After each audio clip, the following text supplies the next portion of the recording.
We developed an AI that could generate extremely long sequences of DNA, 500 times longer than previous AI models, at high levels of detail. 80,000 whole genomes fed into a model that we called Evo. And our goal was to create something like a ChatGPT for DNA, where you can prompt Evo and describe the DNA you want, and it would generate new sequences, one letter at a time.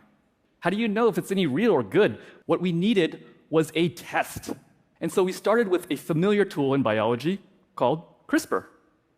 CRISPR is like a pair of molecular scissors that can edit DNA, used for things like gene therapy.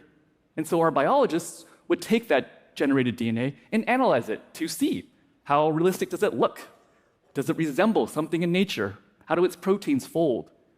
Which all give us a sense of its function, but ultimately, we have to test their ability to cut DNA by actually building them in the lab. And so that's what we did. Evo generated DNA that not only looked realistic, but that actually functioned. In this future, we can make truly personalized medicine.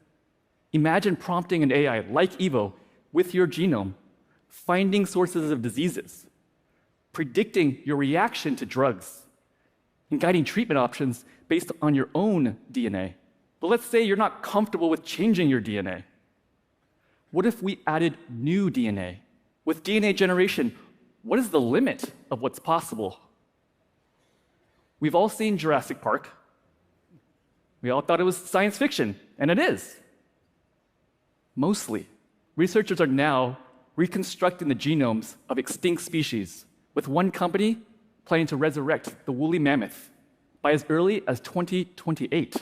Now, instead of bringing back extinct species, can we create new ones?